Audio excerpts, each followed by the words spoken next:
Shalom. That's the word of the day. I'm sure that's the way my friend, the president of Israel, Bougie Herzog, greeted President Biden and the prime minister of Israel. And I'm sure that President Biden responded by saying shalom, because, of course, shalom has three meanings. It means hello, it means goodbye, and it means peace, which I think everybody on the tarmac hopes for and prays for in this most divisive of areas of land, namely Eretz Yisrael, the land of Israel, which now includes the state of Israel, as well as the Palestinian Authority. And so President Biden, building on the Abraham Accords, which were obviously brought about through the work of people like Jared Kushner and Avi Berkowitz and David Friedman and Mike Pompeo, and of course, President Trump.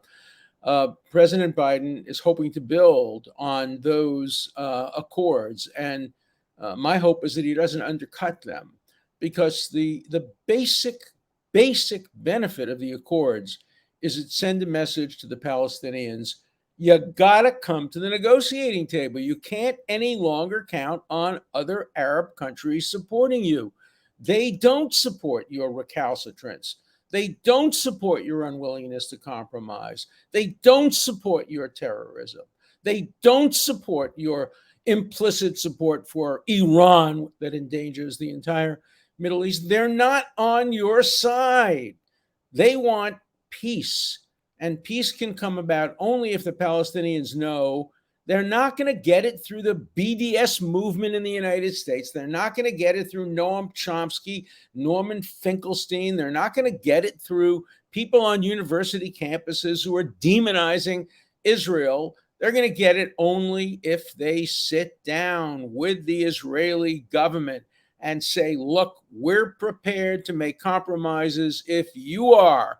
And the compromises the Palestinians must make is a disarmed Palestinian state. That doesn't mean it can't have guns and other weapons by the police force. It means it can't have an air force, because nobody trusts the Palestinian terrorists who might get a hold of the air force not to use it against Israel. They can't have tanks. They can't have nuclear weapons.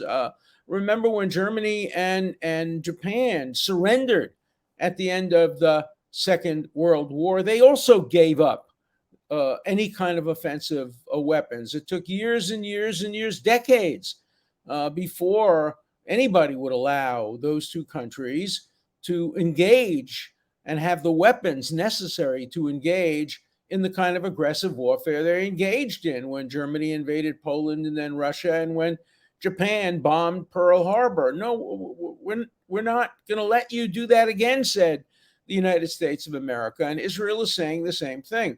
Just remember a little bit of history. I sure hope that President Biden knows this history. You can get it out of my book, The Case for Israel, or The Case for Peace. I've written extensively about this problem, but the history is so important. The history is crystal clear. Great Britain convened what was called the Peel Commission, and the Peel Commission recommended the partition of what was then the Mandate into essentially three areas. The first, the largest by far, would become an Arab Palestinian state called Transjordan at the time, now Jordan. More than 50% Palestinians. Hashemites came in. They had no indigenous connection to the land. They came from tribes in Saudi Arabia. The king of Jordan has far less connection to Jordan than many Israelis have to Israel. But they divided it into three: Transjordan, which became Jordan, the largest by far. Then they offered the largest amount of arable land, most of what is today central Israel and the West Bank, to become a Palestinian state. All Israel was offered was a little coastal enclave from Haifa basically down to Tel Aviv and a little below that, which contained a majority Jewish population, but a small fraction of the arable land in what was left of the mandate after Jordan. Yes, and then Israel got the Negev because nobody wanted the Negev. The Negev is like, the Sinai. Who wanted the Sinai? It's desert. But Ben-Gurion wanted the Negev because he thought he could cultivate it and create orange groves out of desert sand, which he did. And the Negev is now thriving with major universities, major agricultural developments, major areas, including probably Israel's nuclear facility is all in the Negev. So it was a brilliant move for Israel to accept the Negev in lieu of more arable land. But the point is that the Peel Commission set out a two-state solution. If the Palestinian Arabs had accepted it, they would today have a very large state. There would be no refugees. There would be no Nakba, the catastrophe. And hopefully Israelis and Palestinians would be living in peace, maybe even working jointly economically and militarily to avoid threats from Iran. But no, the Palestinians said absolutely not. And they engaged in a genocidal war designed not only to destroy the nascent state of Israel, but to drive its population into the sea. That's not me. That's the Palestinian leadership saying, drive them into the sea. Make sure there isn't a single Jew. Citing the Quran, they say, rocks, tell us if a Jew is hiding behind you, rock, and we will slay that Jew. That's in the Quran. And that was the motto. And remember who the leaders of the Palestinians were. The leader was a man named Al-Husseini, the Grand Mufti of Jerusalem, who spent the war years in Berlin with Adolf Hitler, his close friend. Al-Husseini was declared a Nazi war criminal after the war. He helped put together the Serbian and what was former Yugoslavian group of Nazis, which waged war in that part of the world. And then he escaped. Of course, he was wanted. He escaped to Egypt, which gave him asylum, and he was calling the shots. And he testified in front of the Peel Commission even before the war. He said essentially, virtually these words: we do not want a Palestinian state. We are not a separate, independent people. We are southern Syria. We're part of the Arab nation. Palestinians aren't a separate people. We want there not to be a Jewish state, much more than we want there to be a state for the Arabs that live in the land. We don't even want a Jewish state the size of a postage stamp. Now, of course, Ben-Gurion was not looking for a Jewish state. He was looking for the nation state of the Jewish people. He was an atheist, cared deeply about the Bible. He read the Torah all the time, but he was a secular person. He came from a socialist background. He was very left-wing. That changed later in life when he became much more amenable to religion. I have in my home a letter from Ben-Gurion in his handwriting in Hebrew, translated into English, in which he says we have to learn how to deal effectively with both the religious and the non-religious among us. The religious should be allowed to do whatever they want, freedom of religion, but they should not be able to tell the non-religious what to do. Essentially the equivalent of our First Amendment. Congress shall make no law respecting an establishment of religion, meaning that government can't tell us who are more secular what to do, but nor shall in any way deprive people of the free exercise of religion. So that's what Ben-Gurion wanted. The Palestinians, on the other hand, didn't want a secular state. They wanted a Sharia state, and they still do. It's in the Constitution that if Palestine becomes a state, it will be governed by Sharia law. And Sharia law prohibits Jews from owning property in Jordan, which is a kind of half secular, half religious state. It's a crime to sell land to a Jew. And so if there is a Palestinian state on the West Bank, which I hope there will be, not that the Palestinians deserve it. They've turned it down so many times, 37, 38, 47, 48, 67, 90, 2005, 2008, and currently. It's not that the Palestinians deserve a state. The Kurds deserve a state much more than the Palestinians do. It's that the Israelis deserve for there to be a Palestinian state so that Israel can remain the nation state of the Jewish people, a democratic state, without having to have direct control over, in an occupied area, Palestinians. It would be much better for Israel for there to be a peaceful, non-belligerent, non-terrorist Palestinian state next to Israel, which could have economic ties, political ties, educational ties. Already, Israel treats so many Palestinians in their marvelous hospitals. You know that really second only to the United States. Israel's startup nation has and continues to develop more life-saving medical technologies than any nation of a comparable size, and indeed more than most nations of non-comparable sizes. The peace dividend, if indeed Isaiah's prophecy that the swords will be made into plowshares ever were to come true, Israel's nuclear weapons could be made into nuclear medicine, and it could help the world. It continues to help the world. Israel's technology, developed largely in self-defense as part of its military advantage over the combined Arab armies, the Iranian army, the other threats to Israel. Israel's military technology has produced tremendous civilian benefits. So let's hope that President Biden does more good than harm. There are risks here. President Biden wants to open up an embassy in East Jerusalem for the Palestinians. That's controversial. He doesn't want to put the kind of pressure on the Palestinian leadership that I think, and by the way, that I think Saudi Arabia thinks, and the other Arab countries in the Gulf think should be placed on the Palestinians. I think that the United States has put enough pressure on Israel over the years. Remember that, the United States was about to destroy the entire Egyptian army after the Egyptian army attacked the United States on Yom Kippur in an unprovoked war, reminiscent more of Pearl Harbor than any other incident in history.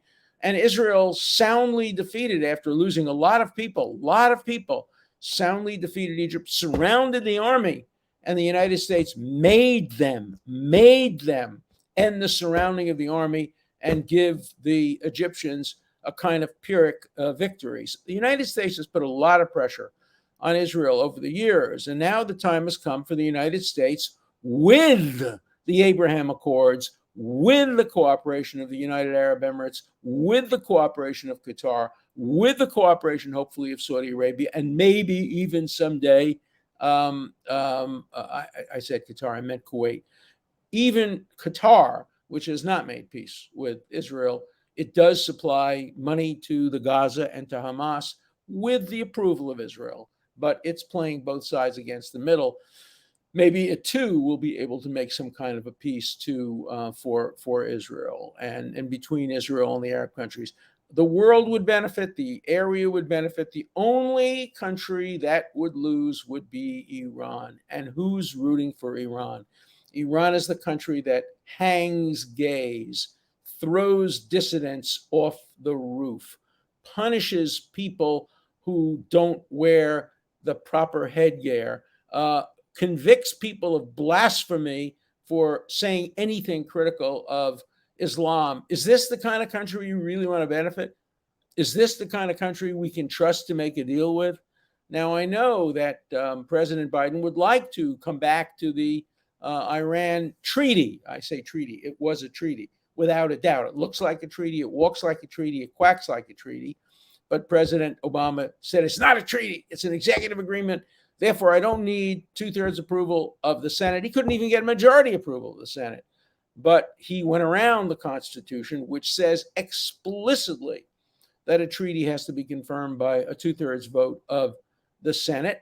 And he didn't get a 2/3 vote. He didn't even put it up for a vote. He said it's not a treaty. It is a treaty. And it's a hard question whether or not the United States should get back, not to the old treaty. We know the old treaty is dead in the water. It should be dead in the water. First of all, it's practically expired at this point. It's run out. And the Iranians are ignoring it completely and are only, a short time away. Differences of opinion between 6 weeks and 6 months of crossing a red line and being able to develop nuclear weapons. They already have a delivery system. And the former president has already said, if we develop a nuclear bomb and bomb Tel Aviv, he's called Israel a one bomb state, it could not survive. One bomb will destroy Israel forever. He said, then if Israel retaliates and kills 20 million Muslims by bombing Tehran, that would be worth the trade because it would end Israel and Islam would still survive with its more than 1 billion people. Is that the kind of country anybody would trust to have nuclear weapons? No.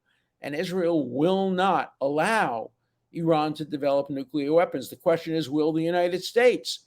Will the United States join Israel? They have to some degree. They've used technology to slow down the effort. But Israel has taken the larger role in trying to prevent Iran from developing nuclear weapons. Will it eventually someday have to engage in probably one of the most difficult, complex military operations in the history of military operations? And that is an attempt to destroy the underground nuclear facilities, which today are only amenable to bunker busting bombs, which are not currently in the Israeli arsenal, at least as far as we know. Obviously, Israel could use tactical nuclear weapons, but they are not going to do that. As a last resort, maybe they should. If the choice is between being destroyed by a nuclear enemy sworn to its destruction or using tactical nuclear weapons in a preventive way to prevent that kind of event, I think reasonable people could disagree about what the right approach might be. But Israel has promised it would not be the first country to introduce nuclear weapons into the Middle East. So let's see what President Biden does. He's going to be in Israel a couple of days, then he's going to go to Saudi Arabia and other places. His goal is right. His goal is clearly peace. His heart's in the right place. He's a friend of Israel. But the hard left within the Democratic Party is already making noise. Dozens of Democrats have called for a harder line on Israel. With some of them, the most extremes, Presley was my congresswoman in Cambridge, Massachusetts, basically doesn't want any support for Israel, and yet Jewish residents of Cambridge vote for her. Ilhan Omer, AOC, they're all virulent, bigoted haters of Israel. They cross the line, often from anti-Zionism to anti-Semitism, and they are a part of the Democratic Party. And if they ever become a majority of the Democratic Party, you can be sure that I will no longer remain a Democrat. I remain a Democrat because I want to help marginalize the extreme left wing of the Democratic Party. I haven't left the Democratic Party, but the left wing of the Democratic Party has left me, and I do not support that wing of the Democratic Party any more than my good conservative friends, centrist conservative friends, support the right fringe, the Greens and others. I don't mean the Greens as a color, I mean the Greens as a name of a congresswoman on the extreme right of the Republican Party. We have in common my liberal centrist friends and my conservative centrist friends. I don't have too many left on the liberal side. I have a lot on the conservative side. But my friends in the middle all have the same goal, to marginalize the extremists on the right and the extremists on the left. That's why I voted for Biden, because I thought of him and still think of him as a liberal centrist. Am I satisfied with everything he's done? No. Once he leaves the Middle East, I may be even more dissatisfied. But I have ever been satisfied with any president I voted for? No, I never have. As I've said before on the show, the only president I ever regret having voted for is Barack Obama in his second term. I now think that George Romney would have been, Mitt Romney, I remember his dad, George, Mitt Romney would have been a far better president than Barack Obama in his second term. Barack Obama's first term was quite good. And, you can't complain. I can't complain about health care and some of the other accomplishments, but his foreign policy was abysmal. It weakened America. It encouraged our enemies. Probably it bears some degree of responsibility for many of the problems in the world today. I think Barack Obama will go down in history as one of the worst foreign policy presidents in the history of this country. And yet I voted for him the first time and continue to vote for most Democratic candidates. I could never vote for a Democratic candidate from the hard left. So shalom again to President Biden, this time in the third sense of that term, peace. And I hope that his visit there will contribute to peace. I hope it will strengthen ties between the United States and Israel. I hope it will strengthen the commitment of America to bring the Palestinians to the bargaining table. And I hope the end result would be that I can praise President Biden with the same praise that I've given the Trump administration. Trump administration did very good things on the Middle East, recognizing Jerusalem as Israel's capital, recognizing the annexation of the Golan Heights, creating the Abraham Accords. Those were major accomplishments, far better than anything Barack Obama ever did, this coming from a liberal Democrat.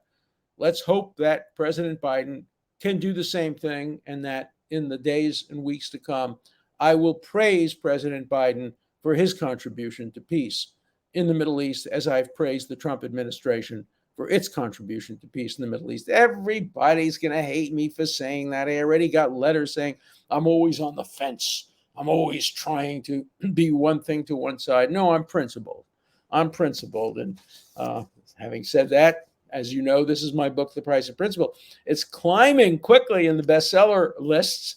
And I think many of you would really enjoy it because it tells the story of what happened to me because I stuck with principle, because I defended President Trump on the floor of the Senate and by answering questions. It explains what happened to me when the Chilmark Library, a library, won't allow me to speak there. And I spoke to the head of it today, and she has two excuses. Number one, I'm too popular. The crowds will be too big. I'm too popular. And I guess the other implicit one is I'm too unpopular. But the library, the public library, which gets public funding, won't allow me to speak.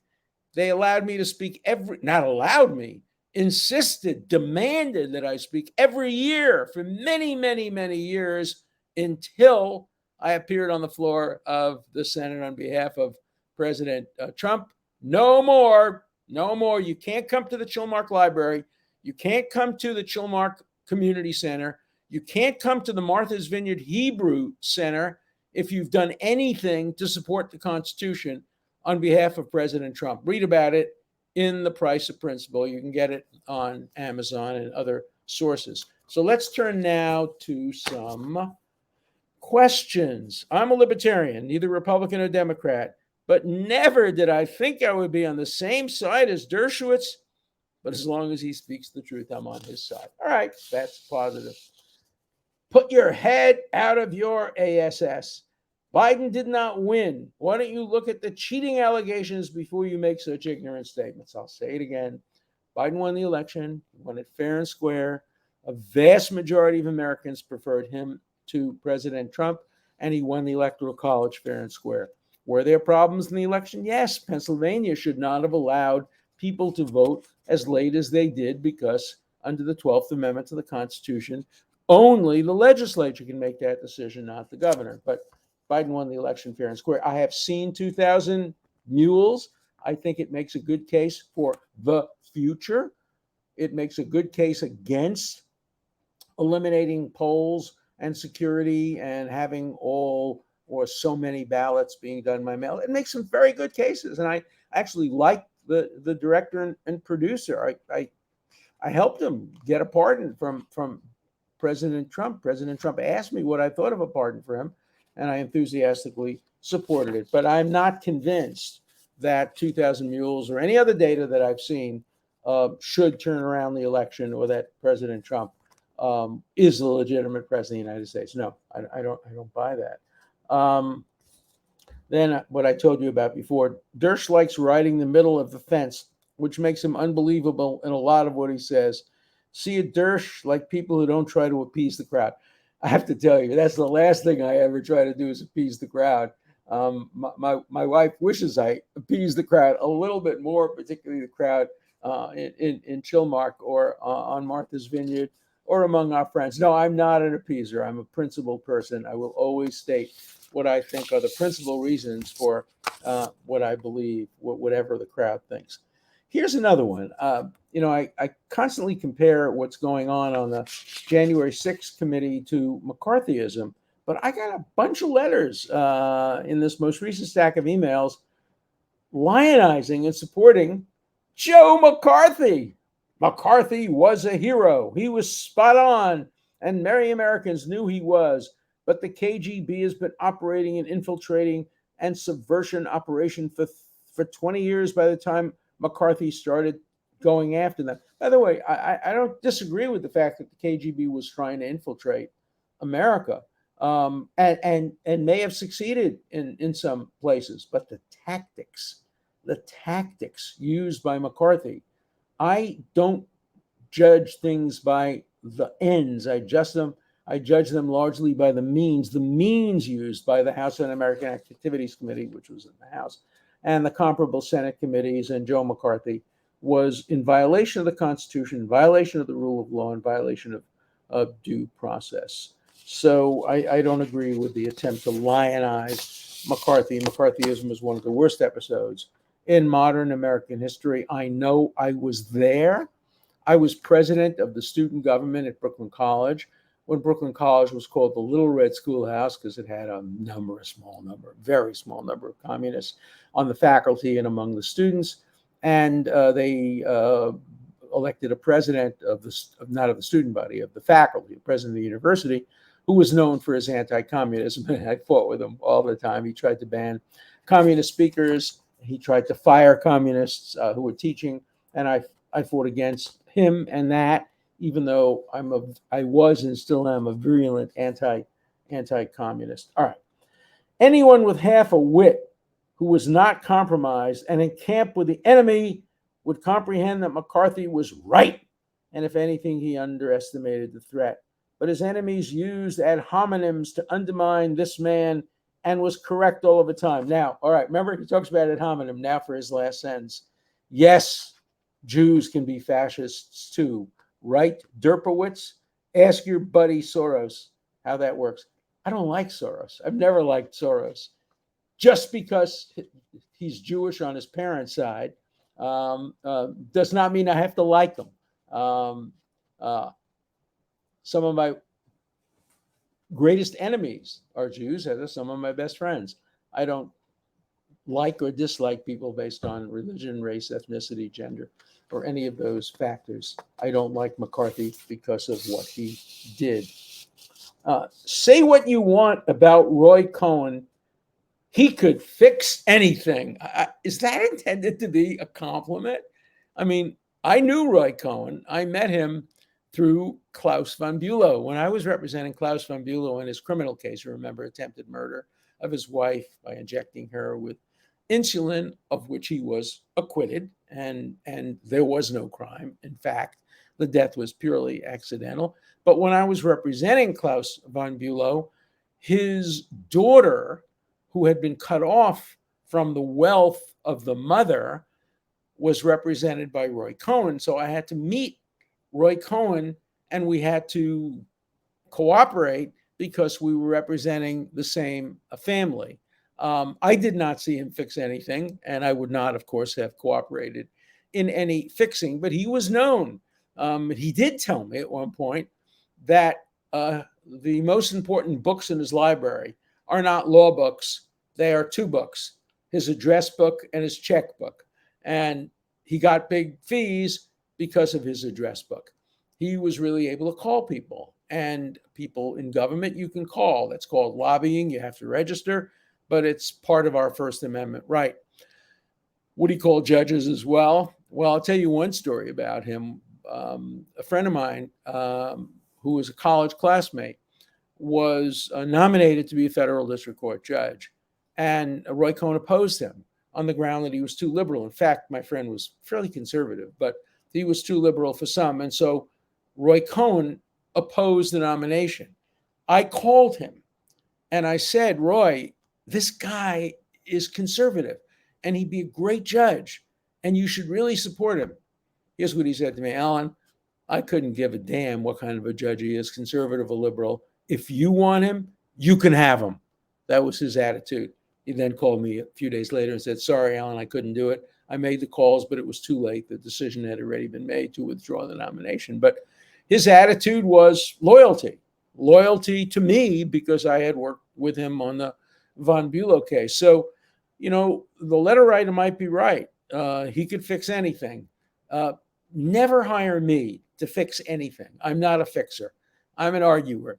If you want to retain me, most of my cases are now pro bono. I do a tremendous amount of work for an organization called Aleph, which represents imprisoned people all over the world, Jews and non-Jews. Hire me because I'm a good lawyer. Hire me because I write good briefs. Hire me because I argue cases well, but don't ever ask me to fix a case because I won't do it and I'll fire you as a client. So that's my attitude. Let me end as I started. Shalom, peace, hello. I hope that the visit by President Biden to Israel produces shalom.